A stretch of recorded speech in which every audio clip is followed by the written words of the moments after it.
This episode is brought to you by the legendary quote, "Convenience leads to consistency." Welcome to the Stephan Dyer Podcast, my people.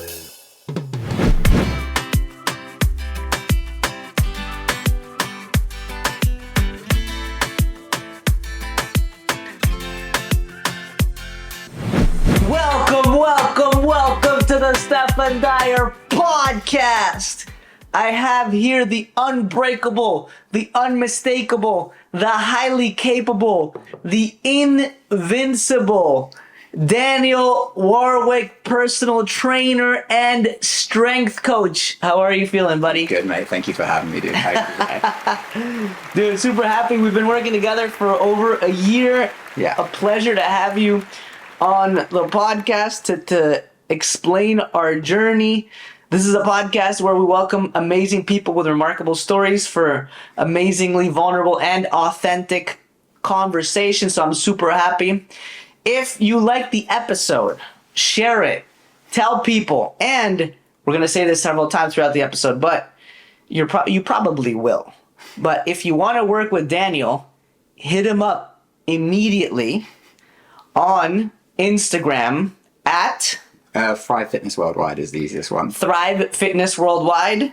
And probably the person I tag the most on my Instagram ever is Daniel Warwick. So just hit him up through Thrive or through his personal account and work with him. So today we're going to talk about the journey. Over a year ago, I was doing an event in Texas.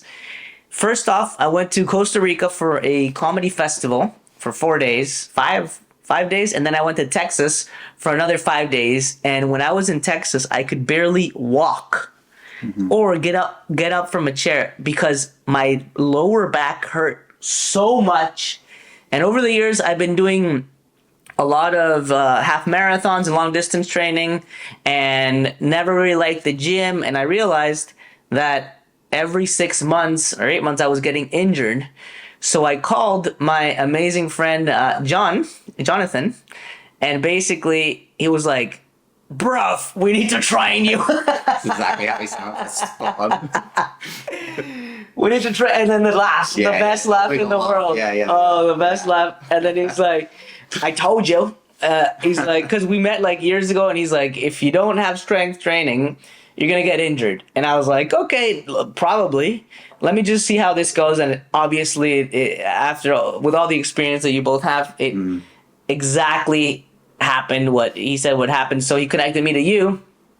And I was just telling you behind the scenes, I don't even remember what the pain felt like because I've been consistent with all the exercise that you've given me on the app. Right.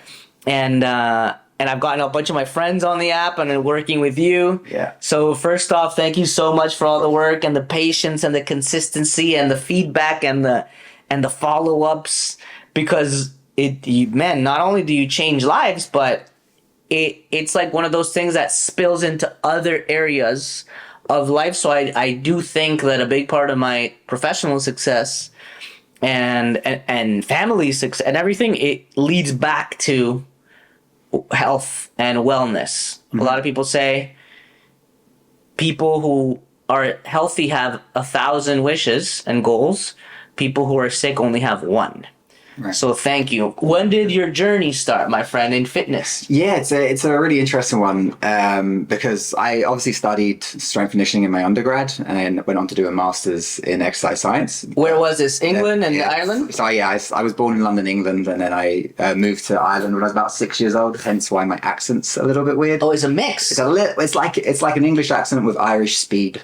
So I'd say the quote I hear the most is "slow down." Do you know what I mean? But yeah, so when I moved over from England to Ireland, I got put into a class, and my mum I've got a brother who's a year older, and she wanted us to be in the same class. So they were like, okay, let's see. So I was like maybe 6 or 7. Yeah. So cut forward to like 10 years from that, I was finishing high school 2 years before everyone else. So I was 16, everyone else was 18. Wow. So and you've got to make a choice in Ireland what you're going to do for 4 years of college. And it was, do you know what it was? It was kind of we had a little bit of talk about this earlier, but like getting into like loving the UFC and then learning about countdown shows and learning about strength and conditioning and anything like that, that really gave me the idea of, well, I love sport. If I could do something in the world of fitness or sport, then that would probably be a pretty nice career path.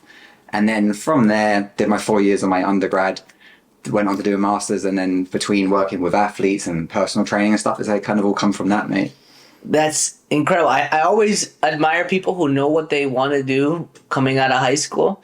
When I came out of high school, I remember perfectly. I lived in Mexico at the time. My parents lived in Mexico, and we sat down with my dad. And it was like, okay, I said, I like political science. Okay. I like history. Yeah. I also like writing. And I like economics.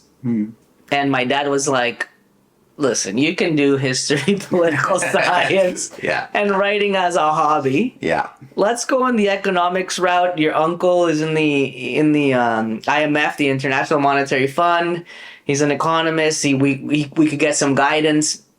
And he's like, do the business and economics, and the rest you could do as a hobby. I'm like, yeah, that makes sense. And I'm very grateful for that advice, because it ended up being a great school. Yeah. Like the business school ended up being a great school, which is a lot of tools that I get to do in my comedy life now. Right. But I always see if people have something that they're passionate about, in your case, and they do it for many years, you build that momentum and you can make a career out of it. I know that you worked with some national teams in basketball. Yeah, I was really lucky. So towards the end of my undergrad, I was working with like just a high school basketball team. That high school basketball team led on to me leaving, working with a regional team. We went to provincials, and I met an Irish head coach there. And probably what we were doing with that regional team was probably the only bit of strength conditioning that was going on within that tournament. And so it caught the eye, like a little bit different. This is probably 2016, 15. So, Ireland now is very, very progressive on these kind of things, a lot of training facilities, but back 10, 15 years ago, there really wasn't, right? So you could really set yourself apart by just being someone who does that, right? So then I interviewed for a role with his under-16 Irish women team, and he was the head coach. Got that, along with my brother too. We actually did it together. Oh, you're both in the fitness role? He actually he runs a gym in Sydney and in Australia. So. Wow. So and then what happened from there is, from working with the under-16 team, I got an opportunity to work with the under-20 women's team, and it kind of just went from there. So it was very interesting because, it was my last year of college. I was 21 years old. Wow. And you do all of your last year of college. We had a very, very intensive last year of college, like dissertations, huge 20,000 word assignments, all these kind of things. And I was trying to juggle 2 Irish teams as well. So I was traveling to Dublin a lot, and I was probably in college about 2 hours outside of Dublin, and then I would come home. I was also working as a chef at the time. So it was like trying to get all these things together. And when you get into something and you don't have time to overthink it, you just do it. You do it. There's an aspect of that, right? Like, so it was really, really labor intensive, really, really difficult. But all of a sudden, from, over a year and a half from doing my local high school team to like standing on the side of a European court in Israel, like with the Irish teams, it was very quick, which was great. Just very labor intensive at that time, That's insane. Yeah. I feel like, when you don't overthink stuff, you get a lot done, you build momentum, and then only years later, like Steve Jobs, you can connect the dots and see where the stuff led you, and you're always going to take that experience with you anywhere you go.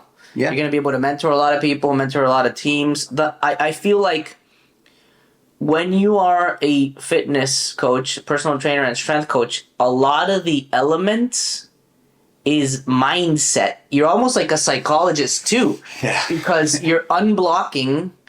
So there's a course that I took called Landmark, and one of the concepts is you don't know what you don't know. And a lot of the stuff that people, why they're getting injured, or why they're self-sabotaging, or why they're overeating, or why they go to the gym and then they go and have 5 bags of Doritos, is because they don't know a thing about themselves that is causing the setbacks. And a lot of people, no, bro, I'm good at this. Well, dude, if you knew, then you would already be super fit. Or if like a lot of people like, no, I'm really good at business. It's like, no, you're not. If you were good at business, you'd be a millionaire by now. Right. So I think that sometimes you can have the skill and you could be good at basketball, or you could be good at bench pressing, but if your mindset is limited, you can't see past this wall and see the whole picture of what's possible. And you're just constantly sabotaging yourself. So when you work with people, what have you learned about coaching and mindset along the way? Yeah, so half of my master's was actually a psychology master's. So Wow. Sports psychology and exercise science. So that gave me, do you know what was funny? I only really think back on that now as like how good it was. At a time, you're 20 years old, 21 years old. Yeah. You're not experienced it the same way. But I was really lucky because I went from a really, really good high school coach as a good mentor to working with the best coaches in the country for basketball in a year period. So I got to learn really quickly from two ends of it because I got to see what really worked and how people reacted to certain coaching. And then I got to, when I was working with the under 20 women's team, I was 20. So I was like, Wow. you know what I mean? Like, it's interesting because at my time, my email had my date of like my year of birth. And I got to change that quickly before I realized I'm the same age as me. Because it's like, it's an interesting one. But like, it was like, I could see how coaching was working and how it wasn't working on that group. And it made me super aware of, like there is two sides to everything, right? So if you're saying something, there's a person on the other end listening to it, right? And on the opposite side of that, now that I do 40, 50 hours of personal training people a week, I hear everything. Every experience of life you hear about, right? Whether it's people going through getting married, people having parents die, people having issues in their family, all this kind of stuff, they just unload on you, right? Yeah. And it's a really interesting, you can almost compare it to a therapist, right? Because if I was to explain to you like what my day actually looks like, I'm talking to 8 people one-on-one for an hour each time. You know what I mean? And they have all different personalities. And sometimes you get like people from the same family and you see the interlinked family stuff. And I'd say the biggest takeaway is you've got to get people out of their own way, right? You've got to. And that's not a linear process, right? Like everyone comes in and expects something or has an expectation in mind. And like anything in life, when you start, you've got to set that expectation, whether that be the weight loss, whether that be injury. Like even say when you come in and you say, I've been injured for a while, I love running, right? The mindset of me going, yeah, we can get you back running right away, right? Is like, it's not true, right? So Yeah, I set you with that mindset of, I'm putting you in your own way because you're going to go back and run, right? Like it's one of those things of, and that takes time, right? You meet people and you learn a little bit about them. And they have their front face on, right? The best version of them, for the most part. Sometimes not. Sometimes not. And then, like, you have an idea of what that's going to look like. And I always say, and like, I judge people straight away. Like, I will judge you up and down. But I'm very willing to change my opinion on you, right? Yeah. And like, that's if I think that, then I'm fairly certain there's some part of that for most people, right?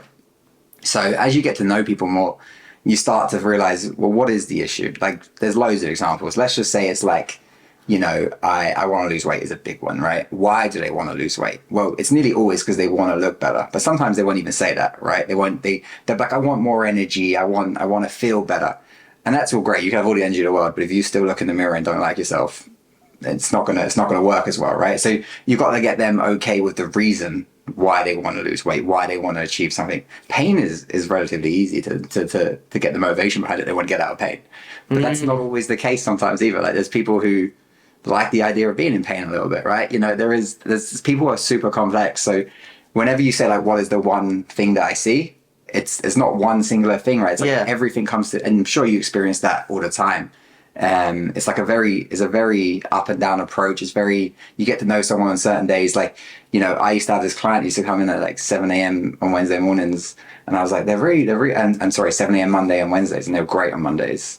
Terrible on Wednesdays, and I couldn't understand why they were always like terrible in terms of like mood wise and exercise wise they were sluggish, and I was like, I wonder what it is. And then I realized that they were playing like a field hockey thing on or a beer hockey league on the Tuesday night, out to like 11, 12 p.m. having beers, coming in the next morning trying to make it happen, right? So some people won't tell you those kind of things, right? They're like, no, it's all great. You got to figure that out, right? And that's just like a real basic example, right? But in the world of like trying to find the mindset, you've got to find what intrinsically motivates people, right?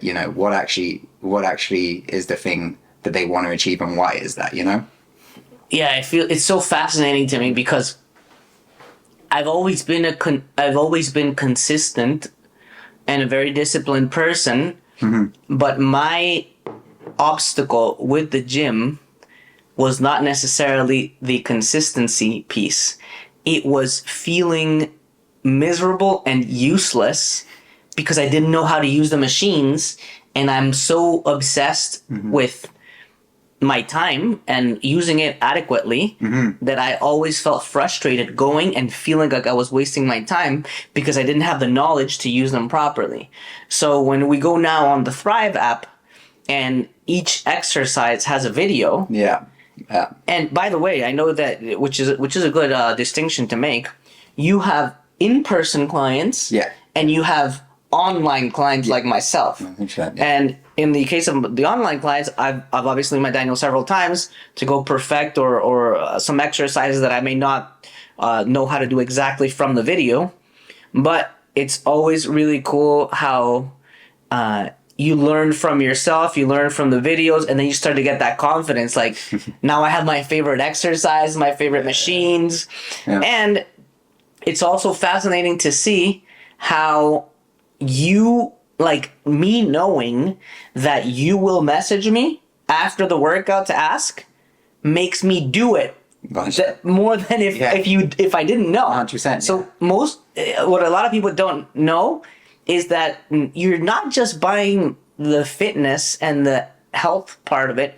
You're more like buying the accountability, and you're outsourcing the knowledge that you don't have. Because if you did have it, you wouldn't feel useless like me at the gym. Right. Yeah. Like one of the coaches that I work with, they always use the analogy of driving a car, right? Like when you start driving a car, you have no idea what you're doing, so you're nervous and you're anxious with it. What do? You go get someone to teach you how to drive a car. Yeah. And like this idea that you can maybe teach yourself to a certain level of how to do fitness and how to train. Of course you can. There's loads of resources out there. But the difference between like that and working with a coach is tenfold, right? Because if you know, don't get me wrong, most people can get away in their like early 20s, mid 20s, train, and no injury, right? No pain. And metabolism maybe. Yeah, like, and also what you tend to see is people tend to be more active generally in their 20s. They haven't got as many responsibilities. Even like, you know, I had this example of like, you know, sometimes people go out dancing on weekends, right? And throughout their 20s, and they might have a few beers and stuff, but that probably stops in their 30s when they have a couple of kids, but they still have a few beers, right? So that quick switch of like you at least drinking with an activity level versus now you're drinking with no. And you have more like games and sports with friends and 100%. You're not driving your kids everywhere and stuff like that. You're going to do stuff for yourself, right? That's the big thing, maybe more than even the metabolism itself that changes. But when people get hurt, they tend to stop, right? And it's like, you know, there's loads of things that you can look at when it comes to injury, and we'll probably get into a little bit of detail of that. But for me, it's like, you got to still go up to do it, right? So if you look at any of the health markers, and I'm sure you've seen like Peter Tia and Drive and Andrew Huberman, they talk about all these things where it's like being in a certain strength level versus another strength level, and those effects on all-cause mortality. It's like unbelievable the difference between being a very healthy person on the effects of all-cause mortality, like, you know, any way of dying, to not being healthy, right? We're talking, if you like take down two of the three physical pillars of fitness, which would be strength and aerobics, so strength and cardio. If you're in the elite end of strength for your age group, which actually isn't that hard, right? Or you're in the low end, it's about 300% difference on your all-cause mortality rates. If you're in the low end of aerobic capacity, so they use a VO2 max, so how, I'm sure you from running, but people don't. It's just a measure of your maximum oxygen uptake. So if you're in the low versus the very high in that, it's like a 400 to 500% difference in all-cause mortality, right? So if you're fit, then you're less likely to die of everything, right? But the side effect of that is, as well, you actually kind of tend to see the people, like in a more social-economic sense, they achieve more. Right, they have a better quality of life because they are healthier. So you can look at it from we can look at it from they are very, very fit. They're very, very strong. They live longer, but they're very, very fit. They're very, very strong. They probably do better at their careers. They probably have a better life that we talked about. And then it kind of leads on to that too, right? Dude, I've never met a broke marathon runner or a broke triathlete. Yeah, never. True. It's funny, it's true, isn't it? Right? And like if you think about how much time it takes to train for those things, right? It's like, and they can make it happen, right? Yeah. But, you know, it's one of those things of, so when it comes back to like getting in your own way, right? Like if you get hurt, the tendency to stop is kind of crazy because we know that in order to stay in those ranges of high fitness, you've got to train forever, right? So it's like, you know, there's loads of barriers to training. Don't get me wrong. It's not like it's as easy as I have all the time in the world I can do that. But if you are taking an organized and an actionable approach, then it's not actually overly difficult, right? But people get lost on the nuance of it, right? You know, should I be eating this? Should I be eating that? Should I be doing this exercise? Should I be doing that exercise? And when the majority of the time there's so much more low-hanging fruit that they can work on. So like we always For example? So we always take like an actionable, like let's say give an example of 12 weeks, right? We're going to find out what habits you're doing right now that you could improve on or not, like, or the ones that you don't need to improve on. So if someone has no time to train, right? That's a big thing you hear all the time. Okay, for the first couple of weeks, we're going to get your movement analysis done. We're going to see what that looks like. We're going to go through maybe what your macronutrients and nutrition looks like. But all I want you to do for the first couple of weeks is let's see how many steps you're doing a day and let's increase that. Right, so we've got an actionable task that they're like, oh, I'm sore, I can't do that. Okay, cool. Let's take another thing. Let's go hydration. How much water a day are you drinking? Can you increase the amount of water a day you're drinking? How much protein are you eating? Do you even know what protein looks like, right? You know, can you learn over the next 2 weeks what 5 different types of protein would fit into your diet? You know, all these kind of things that are really important that people kind of gloss over and go, should I be doing bicep curl this way or should I be doing, you know what I mean? It's like, okay, like, are you sleeping is a big one, right? You know, and we always take there's about 6 or 7 habit builders, like, you know, all the things that I've mentioned, that if you start taking those actionable steps, the gym becomes easy because you're sleeping better, you're eating better, you're more hydrated, you're actually physically active because your step count is higher, you feel better. And one of the biggest things that everyone always says to me when they're starting gym is I don't feel comfortable there. And I go, for sure, you're not going to for a bit, right? Like, you know, but if you want to lose 20 pounds, I tell you, when you're 20 pounds lighter and you look yourself in the mirror in the gym, you're going to feel more comfortable in that gym, right? Yeah. And it's like, once you put that in front of them, they all go, they can't argue with it, right? You know, it's one of those things. So taking those little actionable steps are so important that the nuance of it is, you know, like the nuance should be left to us. The actionable steps should be so simple for you that you could really do it without us. You just need someone to hold you accountable. Because if it's too difficult, you won't do it. Absolutely. You know what I mean? So the quote that we said at the beginning of the episode, I love. Yeah. When you said it to me before we even started, I was like, that sounds like Atomic Habits to me, the book. That's one of my favorite books. And one of the things that I love is it's almost like the bad days are more important. And what do I mean by that? If you conquer the art of showing up, then you're able to build the habit. And once you build the habit, anything is possible. So a lot of people, including myself especially, will be like, let's say when I was training for a marathon and I had to run 14K for whatever reason that day. But I only have 1 hour. So I'm not going to be able to run the 14K at my pace in 1 hour. So I would be like, fuck, then I missed the training, you know? But 1 hour is better than 0 hours. And 10 minutes at the gym is better than 0 minutes at the gym. Even if you can't make the 45 minutes at the gym, still go for 20 or 19 or 11. It's still better because if you can conquer the art of showing up, then it's only a matter of time that you build momentum, you build a habit, and then you're invincible. You can conquer anything. So when you talk about convenience Convenience leads to consistency. Yeah. Absolutely. Yeah. So there's another book by Scott Adams, the creator of the cartoon Dilbert, and basically he says that goals are for losers, systems are for winners. Okay. Yeah. And I know you're gonna like this because we always see in fact, I was with somebody yesterday who was like, "Oh no, I have to eat well today because I'm going to Cancun in 2 months." Yeah. The classic, right? I'm going to Cancun in 2 months. I gotta look good. I gotta drop 10 kilograms or whatever. And guess what's gonna happen in 2 months? They're gonna go and look amazing in Cancun because they dropped those 10 kilograms. And then when they come back, they're gonna gain 20 kilograms. Yeah. Because the habit. Because you were motivated. But discipline beats motivation any day of the week. So you go, you're motivated, and then you come back and fall back into your previous habits because you didn't have any systems. So he says that his key to get into shape was not necessarily working out 1 hour at the gym, was literally driving to the gym. That was his system. The only goal for that day, the only system, was to drive to the gym. That was the system. And when he's at the gym, within his gym clothes, he's more likely to enter the gym and work out. And if you conquer the art of showing up to the gym, then you're more likely to build the habit. And once you build the habit, then anything is possible, including losing those 10 kilograms or even more. So how do you try to change the mindset of people who come in?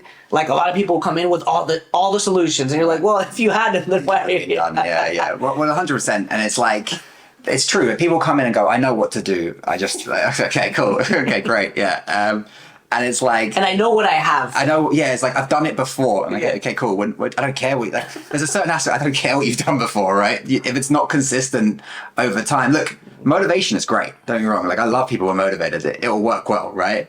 But if you're not picking up knowledge through that motivation as well, then let's say you do 12 weeks. Let's just say that you do, and you're super motivated.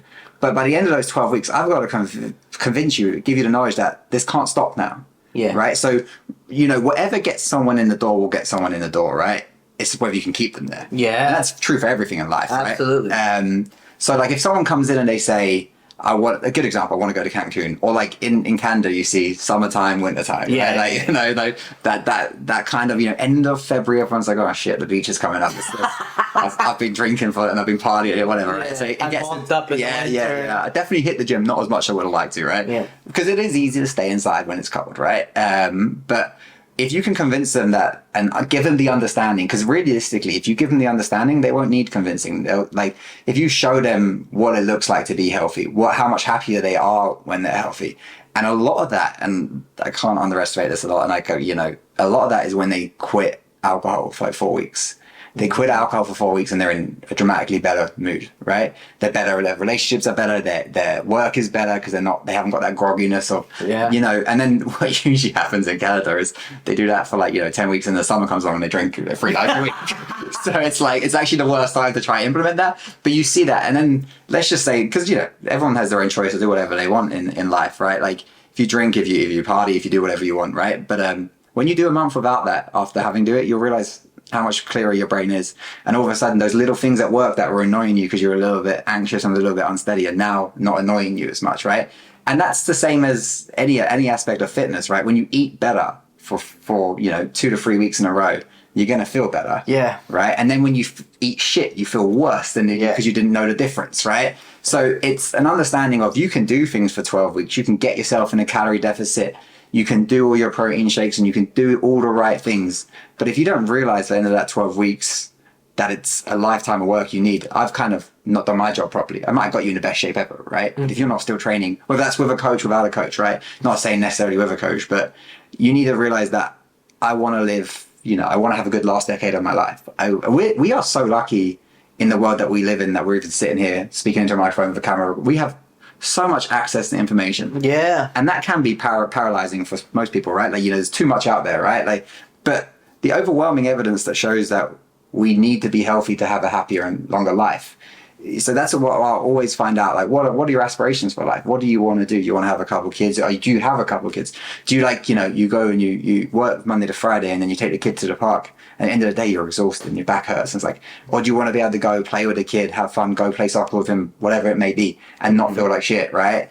And most of the time, like, something very important to them will click in their head, right? They'll be like, yeah, I feel better. Why would I ever stop, right? But if you don't know how to have the knowledge of how to continue, it's tough, right? That's why the online coaching works really well as well, because the online coaching gives you that bit of autonomy, right?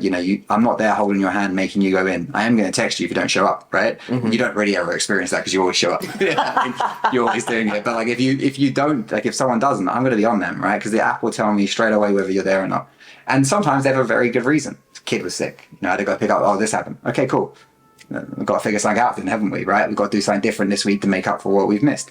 And like, this whole thing of, I'm going to start again next week. I'm going to start again next week. I'm going to start again next week. Well, if you just took away every time you said, I'm going to start again next week, and just did one session that week, if you did that 10 times a year, you've done 10 more sessions in a year, right? So you might even be able to hit, like, let's just say you train once a week the whole year. You'll probably be able to hit the minimum effective volume for strength training for a lot of your lifts, right? And that's what people don't realize, is that there is a minimum that you need to do to get results, but it's not loads, right? And people think, I don't, like, you know, you're probably the wrong example of this because you've committed fully to it, right? And you train nearly every day, right? You run, you do your strength training.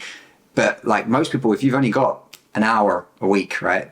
I'm gonna be like, okay, cool. We're gonna do like 40 minutes of strength training, and then we're gonna probably do 20 minutes of some steady state cardio. If that's all you have, that's all you have right now.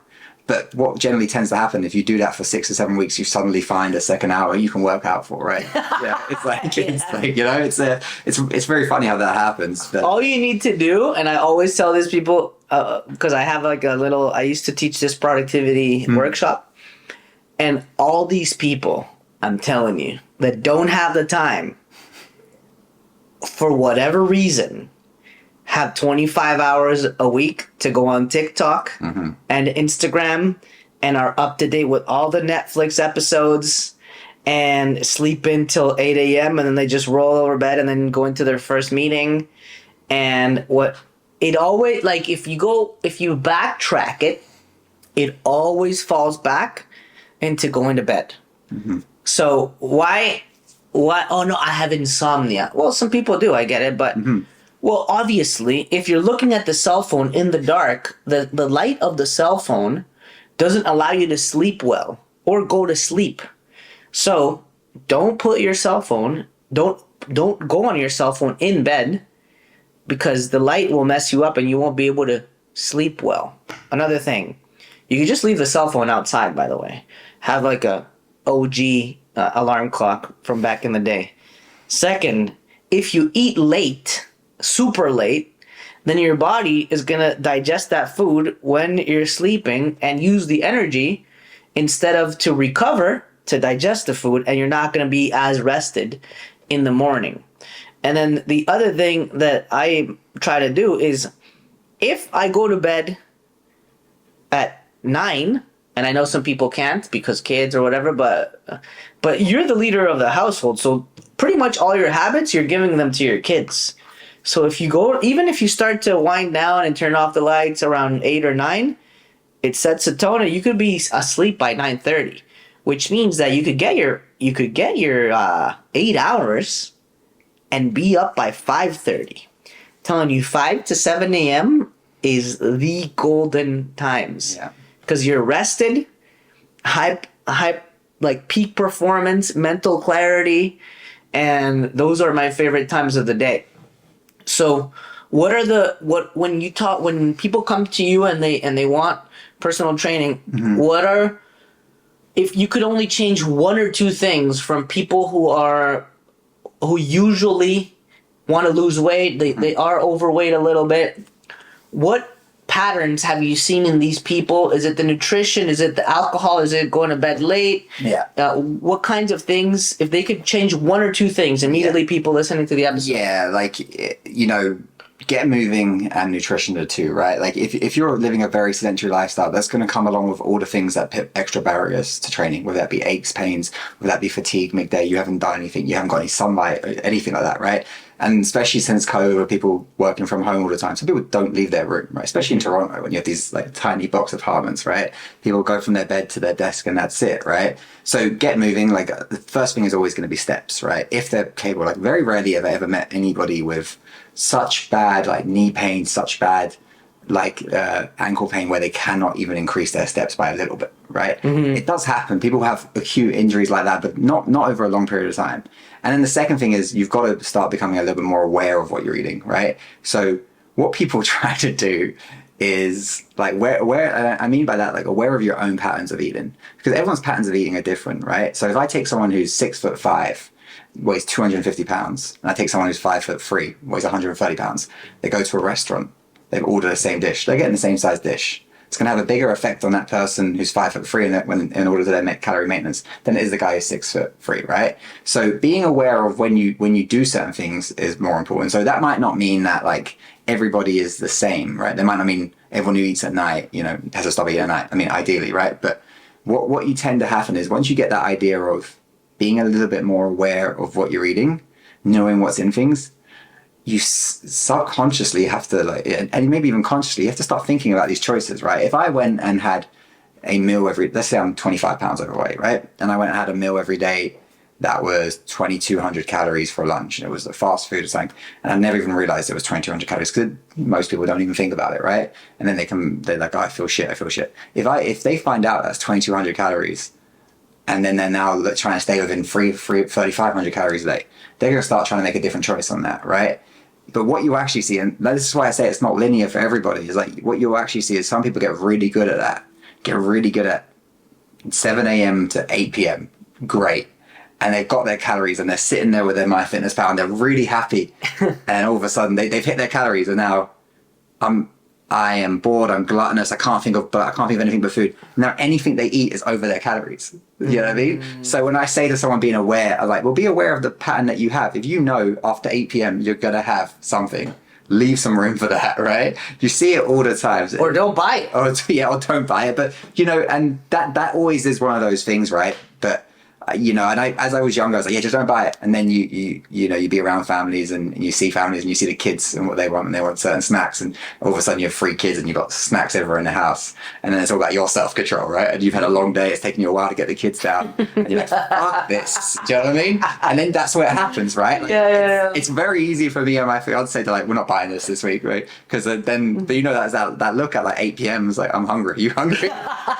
And like, stuff like Uber Eats has never been more convenient. Easy. Yeah, like the convenience leads to consistency, right? So it's what happens. So like the approach of nutrition is being aware of your own habits, right? What is it that's your specific things that are causing you issue? Because like even like you see it a lot, like I said about the portion control at restaurants. I've never been. You may be able to tell me this, but I've never been on a dinner with a group of people and a woman's gone, I'm only 5'3", so give me a slightly smaller portion. Or a guy's gone, I'm only 5'7", I don't need this 10 hours. Like, it doesn't happen, right? It doesn't happen. So if you're not aware of the difference in calories in the meals that you're having, then that's good. That could be enough you could eat really well. And you hear that a lot, right? I'm 15 pounds overweight. I generally eat really well. And they expect me to go, no, you don't. I go, you probably do. Like you probably, Monday to Friday, you probably do. You probably sit around that calorie maintenance. And then something, your own habit, your own pattern offsets you. So you got to understand what that pattern is. And it's the same, some people with alcohol, right? That's like, when it comes to, and why even like straying from nutrition, right? Habits of sleep, right? Mm-hmm. Some people were like, I can't work unless I have 8 hours of sleep, right? And they make sure that's a priority. Monday all the way to Thursday. Thursday night, 8 hours. Friday morning, wake up, stress of work. What am I doing after work? I'm going to see my friends. And they live on the other side of the city. So all of a sudden, I'm home at like 12, whatever, yeah. And then, I'm in this pattern of getting up early, so I'm just going to get up early. And all of a sudden, that 8 hours has now gone to 6 hours, right? And then you go out Saturday night, and all of a sudden, you're in a bar on King Street till 2 a.m. in the morning. You're trying to get home, the Uber takes you, now it's 3 a.m. And then poutine pizza, 100%. chicken wings. Oh, yeah. And then, like, 8 beers. All of a sudden, your Sunday sleep is, like, your Sunday night sleep is messed up. And Monday, you feel shit again, right? And it's like, well, if that's the pattern that's offsetting all of your good behaviors, that's what we need to work on first, right? And that's usually the hardest one to break, right? That's the hardest one. Yeah. To me, I feel like not like winding down on alcohol, bringing down. I never even drink that much, but it's just, again, patterns. Yeah. And hanging out with people. So, hey, you want a beer? Oh, yeah, I want a beer. And you're just talking. You want another one? Yeah, I want another one. We're just having a good time. Yeah. Why? Because I deserve to have a good time. Yeah. 3 Doritos later, you got like 9 beers down. Like, let's order pizza. Let's order burgers, barbecue. Just like. And like, when was the last time you ordered McDonald's at 3 a.m. sober? Like, it just doesn't happen, right? Like, such a good one. Yeah, it's really interesting because I was just like, I was just in Texas at a wedding. And I was telling you, like, and a lot of my friends still drink and stuff. And what I realized was, like, growing up in Ireland, there's not such thing as one drink, right? It just doesn't exist, right? So when I came here and it was like. That change of like, in Ireland, we're going out, we're going to have 10, we're going to have 12, it's going to be the best night ever, it's going to be trad music, and you're going to have a lot of fun, right? But you come here and you see like a slightly different society where they have 1 or 2. And what I found myself thinking was, well, if I'm only going to have 1 or 2, what's the fucking point? Do you know what I mean? So I'm just not going to have any, and it's like been a couple of years now, right? And like we were talking about this earlier, like it makes everything else a little bit easier. Like, and you don't have to lecture anyone; they can do whatever they want. Yeah, 100%. But when you're sober, everything else is a little bit easier for sure. Dude, 100%. And you save a lot of money. Yeah. You don't, dude. Like a drink is $15 to $20 at any restaurant. Sure, right, 100%. Yeah. And if you have one, then then my wife, I have one, then my wife has one. So we're gonna have a second one. Yeah. Because we want to have a good time, and then that's like $60, $70, $80 in drink. Just you didn't even think about it. It was just that, and then you multiply it times however many times you go out a month. Yeah. That's like $300, $400 a month, and that's not even taking out into account the ones where you go into other places and just party at somebody else's house or whatever. Barbecues in the summer. That's like no effort, $5,000 a year. And then even no effort. Even Uber there, Uber back, right? Like, 'cause if you're drinking, you can't drive. You all these other things, mate. One of my clients, when he quit drinking, he's like, it's kind of like beating inflation because everyone else is paying that. Everyone else is paying that 10 to 15%, and I don't when I eat dinner, right? And I go to a bar and I have one drink at the rate everyone else has free because I don't want to have 8 Diet Cokes. Like, do you know what I mean? Like, 100%. it's a very interesting way for sure. Yeah. And what I've also discovered, maybe you too, is I love a beer, and the beers that are 0% alcohol taste the same, man. I used to think 10 years ago when I was partying a lot, I used to be like, one time I tasted this beer, I'm like, this is shit. What are these fucking losers drinking? Yeah. And now I'm that guy, but I think the taste has improved significantly. Yeah. I want to ask you, when people go to the gym, if you could narrow it down to 3 exercises that are the ones that would make the most difference to any physique or just generally make you stronger, would it be squats, bench press, pull-ups? What would you recommend? Yeah, so it's a really good question because it's very nuanced, right? It's very if I could pick 3, what I'll give you variations, right? Okay. A squat variation would be great, right? But you're going to meet people who can squat and can't squat, right? So if someone can't squat and they want to make significant differences to their physique, and they have a poor squat and they load it up heavy, there's going to be some kind of imbalance, not necessarily the reason they get hurt, but it's not going to be as efficient as if they could squat, right? Mm-hmm. So it's always going to be some kind of squat variation. There's a million ways to do it, right? Whether that's with a box, with a dumbbell to a box, a back squat, front squat, cable squat, all these different variations.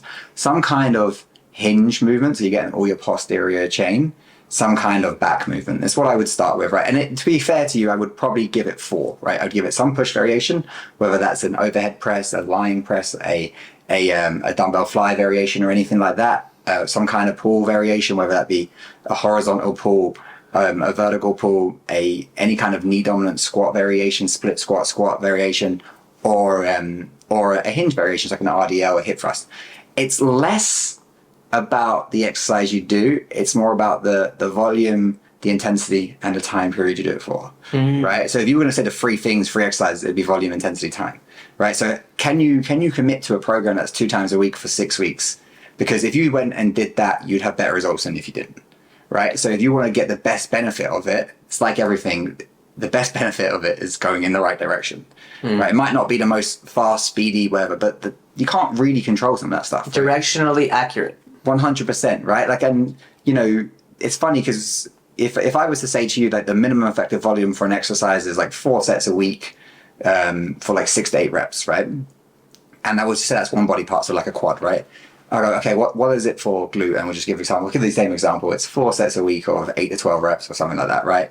It's very nuanced in between body parts, but I could do an exercise that hits the quads and the glutes relatively similarly, right? And then I've got those 2 in one exercise, so that makes it more time efficient, right? So something like a squat, there's a variation of a squat that has a bit more glute dominant in it. They're way more important than actually picking the exercise, right? Like I'm going to do a bench press, I'm going to do a pull up, because how many people can actually do pull ups for reps, sets, and variations, right? It's actually quite difficult. I'm going to do a squat, and that's going to get me more results. Probably not, right?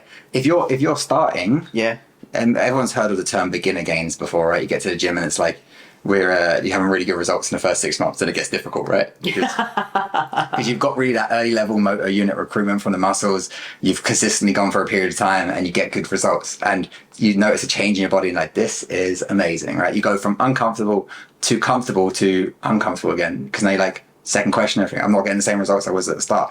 That's life. You know, every time everyone plays tennis, they get really good at the start, right? And then the summer ends and they get shit. And, you know, it's the same thing. Like if you consistently go and you're going in the right direction, then you're always going to be progressing in like you said, in the right direction. But the ability to do that and not get hurt, right? And I don't mean necessarily that you're going to get hurt in the gym, because it does happen from time to time. It's not like it never happens, but it's actually way less likely than people think, right? Yeah. This idea of getting hurt in the gym, like you're only in the gym 1 hour a day, probably at the most, right? You got 23 other hours a day that have patterns that are causing the discomfort in your body, right? So if you're on a program that is very much based on a couple of exercises that are all very compression based, like so you have some issues with your shoulder blades, right? And you're bench pressing, bench squeezing those shoulder blades together, you're rowing, squeezing those shoulder blades together, then you might be gaining a little bit of strength, you might be physically looking a little bit better, but that catches up to you, right? Same thing with running, right? You know, you run, your quads start to feel good, and you know, after a while, but then the tendons and knees don't love it, the lower back doesn't love it, it all catches up with you, right? And you know, it's that thing of I always think that COVID is like the great equalizer, because there's like, I used to run a physio clinic, and we used to see a lot of people come in at a lot younger age during COVID and after COVID with like neck issues, shoulder issues, back issues, because all of a sudden their activity levels went down, right? So it was just like understanding that the activity level of, even like you said, even just going to the gym, going out for a walk, can have a really big effect on staying like quote unquote pain-free, discomfort-free. So you take those variants away, and it's like, that's the most important part, because if you get hurt, you can't stop. You have to keep going forever in order to achieve the ranges of fitness and that we talked about. So how do you get around that? But if you only pick 3 exercises that you love, right? You know what I mean? And you only do those exercises, and they might be the ones, don't get me wrong, you could have picked by pure luck the best 3 exercises for you, and you could feel great, right? But sometimes that's not really how it works, right? So if you come in, and I'll give you an example of the approach that we take, and you've been through it, so you know, right? You come in, and we do it like a movement analysis from you. We look at your squat, we look at your hinge, we look at your toe touch, we look at your rotation. We look at, and we try to think, okay, we take that into consideration of what you do for a living, right? So I remember at the early stages of you were standing up a lot, you were working with Latin Americans and kind of working on when they come to Canada speaking and stuff like that. And I remember you talking about the shoes that you were wearing at the time, and you were standing for 4 or 5 hours a day, right? Yeah. And I was like, yeah, okay, so my first thought was then, okay, what days of the week are you doing that? How often are you doing that? What, if you're going to go in the next day, what exercise is probably going to be best to decompress the areas that are compressed? And what areas, and what is that telling me, right? So when you stand there for periods of time and you have a certain pain area, that shows me that area probably needs a little bit of stability and compression in it. So I need to get you into a place where you feel good, maybe the day afterwards, or even the next day, and then I'm going to add compression to that area to solidify the movement pattern of it, right? And it's like, that is as important of an understanding than the 3 best exercises, right? Absolutely. Does that make sense? It's nuance per person. Yeah. What have you noticed between the people that stick to it and go long term and develop the habit, and the ones who start working with you and then 2-3 months later, like, you know what, I think, and then they fall back into old habits? Yeah. I've been very lucky actually. When most of my clients have been fairly consistent, right? And I don't know what, like, there are loads of reasons for that, right? But what I would say is, I've never seen someone, you know, not get good results after doing at least 12 weeks of consistent training and eating. It doesn't exist, right? Like, you know what I mean? Like, they are going to have some kind of results, right? Whether those results are enough for them to maintain motivation is the other thing, right? But the biggest difference I would say is they make it a priority. And, you know, there's a selfishness to training. There's a selfishness to nutrition that it's kind of like no one really talks about it, but it's true, right? You're saying no to going to drinks with your friend because you want to feel better. Yeah. Your friend's like, fuck it. Like, I got a lot last week and you're boring now. Like, get away from me. Like, you got to come to, you don't even come to the bar anymore, right? Like, there is a selfishness to say, no, I don't want to do that, right? I don't want to go, like, so sometimes a friend's like, let's go out. We'll just go out and have a few drinks. And well, I'm not drinking, so I don't want to go stand in a bar. I'd much rather get an early night's sleep and go up and go to the gym in the morning. That's a selfish thing, to be honest with you, right? And you have to make people be okay with that. So the people who suffer the most are people pleasers. People say yes to everything. Yeah. So you have to find that, like, well, how much do you really want it? Do you want it more for yourself, that you're willing to piss off somebody else that wants you to do something?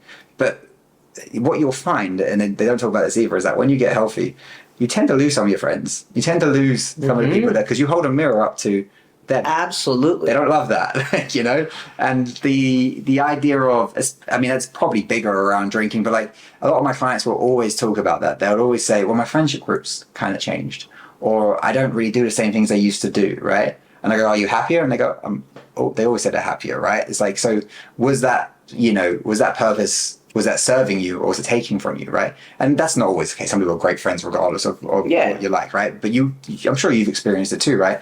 When you get, it's pretty similar when you have kids, your friends that don't have kids, you don't see them as much. Yeah, you don't see them as much. Like your lifestyles change. It's the same thing when you decide you want to be selfish, you want to get healthy. And in turn, it's short-term selfishness for long-term being there for everyone for the rest of your life, right?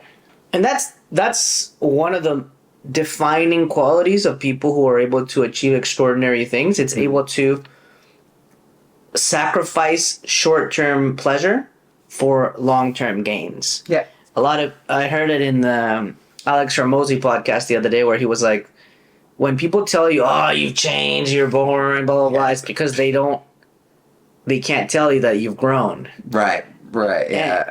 And at the same time, who cares? Like, if people want to party until they're 60, then 100%. Do so. But and we're not saying that our way is the best way. It's just you have to be authentic and look at yourself in the mirror and be self-aware and understand, what do I enjoy? What do I value?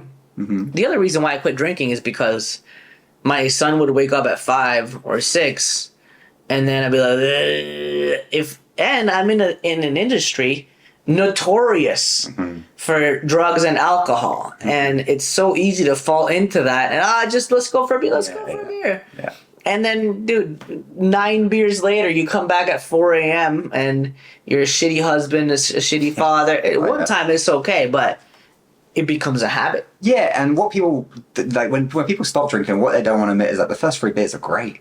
It's the best time ever. You're with your friends, your inhibitions are gone, you're having a great time, you're having loads of fun. Then it gets from 3 to 6, 6 to 9, and then you're fucked. Then like the whole week is gone, right? Like, you know, and that's a big part of it, right? Like, it's, you know, you hear this term longevity thrown around all the time now, right? Like when it comes to health.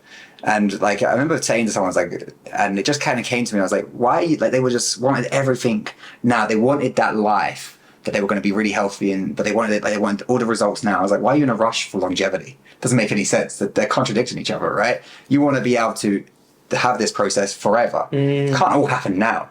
So you can't get it all done in 6 weeks. You can't get to your ideal body in 6 weeks if you've got 30, 40 pounds to lose. Then what happens then, right? You've got to look at it from a point of view of like... an identity shift. Yeah, like, and, you know, I often wonder if like people never touched alcohol, if people never ate shit food, like what would it be like? Would we all just be more authentically ourselves? Would we all feel way less regret of the things that we've done and stuff like that, right? I don't know. It's a very... like, you know, I'm not one to, like, you know, like, I've partied with the best of them. Like, we had the greatest time. Like, my friends see me now and like, what the fuck happened? Like, you know what I mean? Yeah, I used to be a big partier too. We did 6 years of college where it was like it was so funny. We did like 6 years of college where it was like 4 nights of partying a week. I was in a fraternity too. Yeah, like Irish drinking is like, we're going to have 10 drinks as our pre-drinks before we go out because we're too broke to drink at the bar, right? Yeah. So college. And then, you know, it was so funny. One of my best friends, Connor, who we were talking about earlier, he does jiu-jitsu. We did this like test a long time ago where it was like how much alcohol you've drank and how long you'd have to stop drinking for to reset your liver a little bit. And both our tests came back like, you should probably never drink again. So I was like, yeah, it's probably what I'm going to, like, you know, it was probably what I was going to do, right? But yeah, like even, you know, every one of those happens. And like, okay, so the other thing I say to people when it has like literally nothing to do with actual drinking the alcohol, but going, and you probably notice this because a lot of your shows are late at night, going to social events later at night, that does have a knock-on effect of your sleep hygiene, right? Your sleep, we talked about it earlier, but like, if that's the habit that you need to work on, just like the habit that like you have late night eating or anything like that, then in the short term, you're going to have to be a little bit selfish with that and be like, I'm just not doing it, right? I'm just not. I'm going to put myself first. And like I said, the people who struggle most with that are people pleasers. And I would say they generally take way longer on average than other people to get results, people pleasers, because they'll say yes to everything. But you have to find a different approach with them. So what is the thing that's going to keep them training? So it's usually we're going to have a strength-based goal. We're going to have because they want to please me, right? A strength-based what? A goal, right? So whether that's I want to squat this much, I want to deadlift this much, right? Because by the air of them people pleasing, they're going to want to do that goal for me, right? You know? Okay. So it's like, it's a little bit manipulative for sure, but it's a case of, well, I've got to do something to keep you healthy. I've got to do something to keep you moving. Because if you're not moving with me, you might not be moving at all, right? You know, it's one of those things. But yeah, like there's, you know, the world of fitness has become, everything's on Instagram, right? Everything's very nuanced. Everyone has these free exercises, these free movements, do this. You should never eat this. And I was like, you know, right? And then the other side of it is everyone wants a straight answer, right? But there is. Yeah. I used to say when I got my degree, it should have said it depends on it, not like. Because that's every fucking for 6 years I'd ask a question and the lecturer would go, well, it depends. You know what I mean? Here's a context, which is a great way to learn, right? Yeah. But like, you know, and then when people come to me and they'll throw things at me. I heard this is the best. And I go, well, it depends. And they don't want to hear that, right? And then I'll end up rolling it back to go, well, for you do this. And this is not good for what you do. So why don't we work on this first? And then the whole depends doesn't really matter because we're actually so far away from the original thing that you're talking about that has no essence of what we're talking about right now, right? But yeah, for sure. When it comes to nutrition, I didn't even know until I started working with you that there are you need to have a calorie deficit if you want to lose weight, but also you need to be what's the calorie intake for an adult, and why are we? I didn't even consume protein until I started working with you because I didn't know. Every time I saw people doing like a protein shake, I was like this. Why do they want to be like Mr. Olympia? Yeah, I thought they wanted, but no. What I understand or what I've kind of read a little bit is that typically it's hard for the average adult to sometimes consume the amount of protein that they should if they want to gain muscle or maintain muscle. Yeah, so you can actually look at it in two ways, right? You can look it depends. It depends. But the one thing that really, like, you know, so there was a time where people would say like low protein is low protein diet is good for you, right? And that you'd hear that a lot, no red meat and stuff like that, right? That comes from like one study that was based on rats that lived a very long time on low protein diets.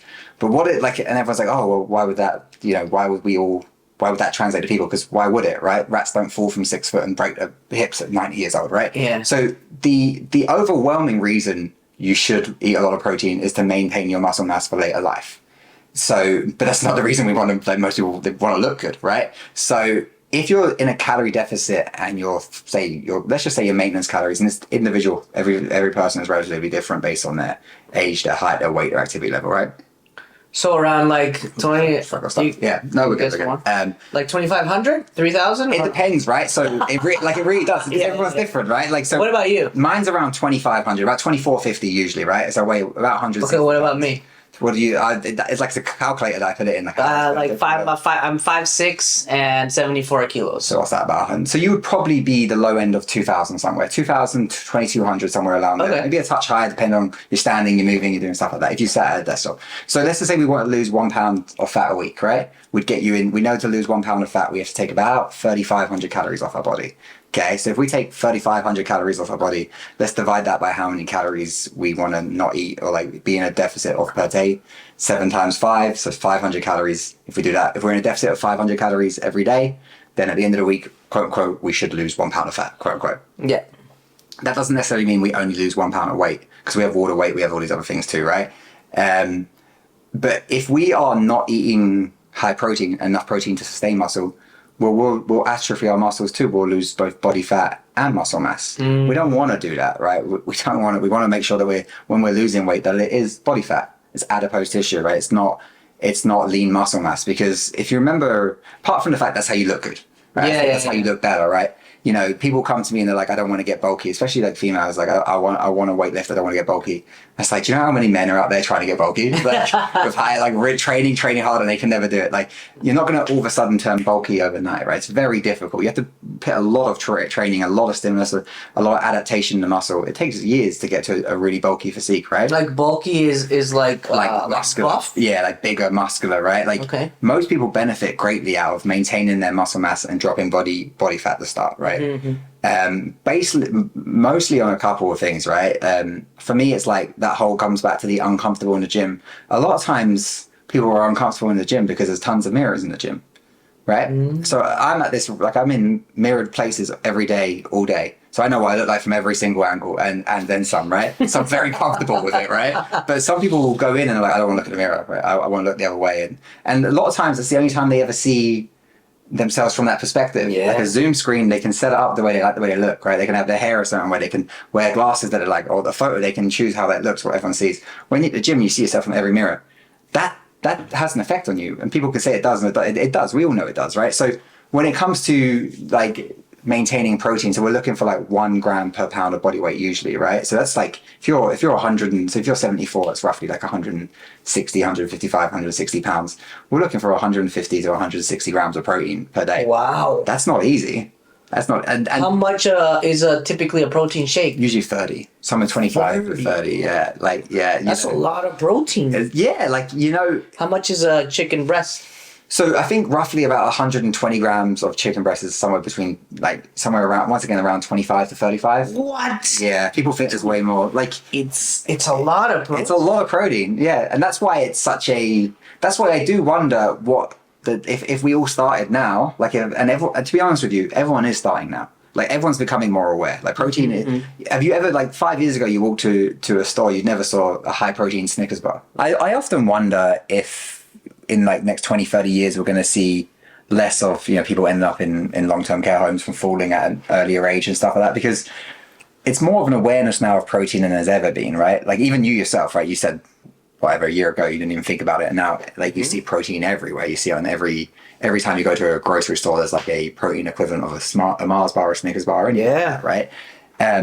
So when it comes to like the strength ranges we were talking about earlier, right? Like if you're in a higher strength range and a lower strength range, that's almost nearly always associated with lean muscle mass, right? The stronger people you know have more muscle mass.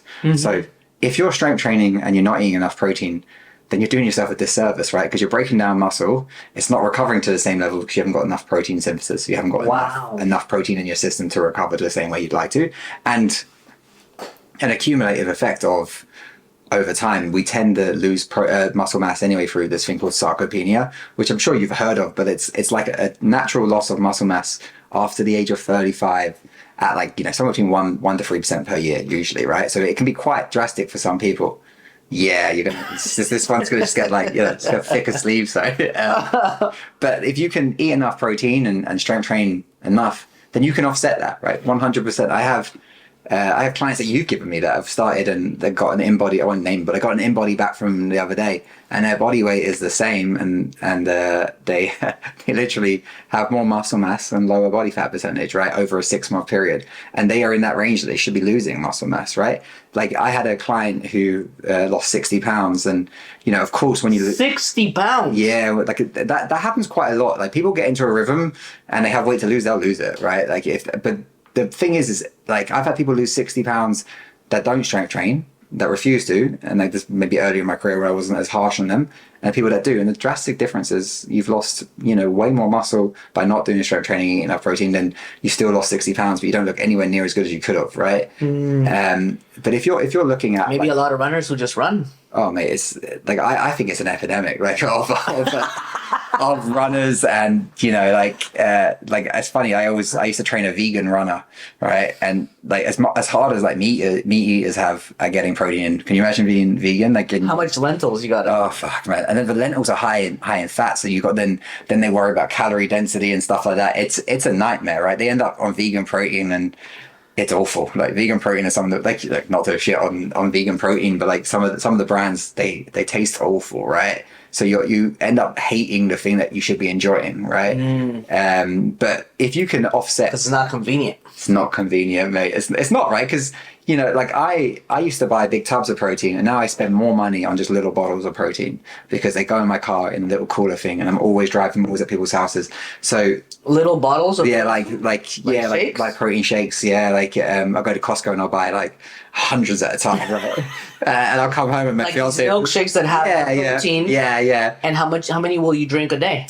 It depends how long I'm working, mate. Right? Like, It depends how long. If I know I've got to hit 150 grams of protein, and it's not the most ideal. Of course, Whole Foods would be amazing, but if I'm on the road all day and I'm starting at I'm one of these insufferable people to get up at like 4:30 in the morning, right? I'm at the gym by 5 a.m. I train myself, and then my first client's at 6, and then I'll go probably to like 1 p.m. and then I'll come home, let the dogs out, blah, blah, and then I'll go back to work again usually, and then get home maybe like 8:30, 9 p.m. something like that.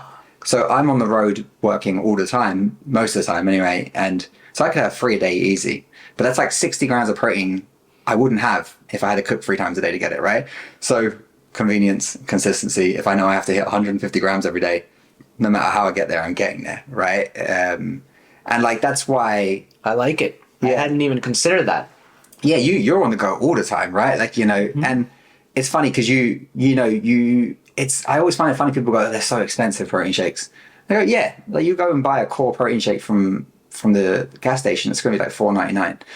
But if you went and bought a Big Mac at the end of the night, it's same more money, if not the same, right? Like, you know, there's no like, it's always like, yeah, you know, I bought 3 things, I bought like a Mars bar, I bought this, and it comes to about $5. And like what you've done is you bought these things that are, you know, higher in calorie, lower in protein, higher in sugars, and whatever, that's your choice. Yes. But when you come to me and go, it's because it's more expensive, I go, I don't buy that, unfortunately, right? I like it. Yeah. No, and it's also when you're saying yes to something, you're saying no to something else. When you say no to something else, you're saying yes to something. Mm-hmm. As we close this masterclass in psychology, health, nutrition, and obviously it depends. Yeah, it does depend. We always ask our guests on the podcast the same champagne question in the end. Okay. And the question is, if we were to meet a year from now with a bottle of champagne, what are we celebrating? Or sparkling water? What are we celebrating in Daniel's life? Yeah, do you know, it's a really good question because I used to always live like that. I used to always live what's next, right? And then maybe about 5 years ago, like, mate, I'm an incredibly content, happy person. So if I'm doing the exact same stuff with the exact same fiance, the 2 dogs, I'm good, mate. It doesn't, like, as long as I am continuously progressing in my education and doing the things that are good for me, I'm good, mate. It doesn't have to be anything tremendous. And like, if you're always searching for something, mate, it's always a tougher one if you don't achieve it, right? But if you're constantly enjoying what you're doing and constantly progressing, then I'm good, mate. We could be doing this exact same thing next year, and I could be in the exact same position. Hopefully business is still going well, and hopefully everything's going well. I'd be happy out, mate. I'd be content as anything. Dan Martell says happiness is just progress. Yeah. And directionally accurate. I like it. Yeah, and I think that's it, mate. I think like being super content in life, and like, you know, there's a lot of things going on in the world. We've got a pretty good life, right? Like I've got a pretty good life. You know, everything can always be better, but it can also always be worse, right? Big time. Yeah. I love it, man. Thank you so much, brother. No problem, mate. It's good to see you again. Daniel Warwick and Stephan Dyer on the Stephan Dyer Podcast. Big shout out to Jonathan. Take care. See you later. See you later. Gracias por escuchar el Stephan Dyer Podcast. Arrivederci, my people.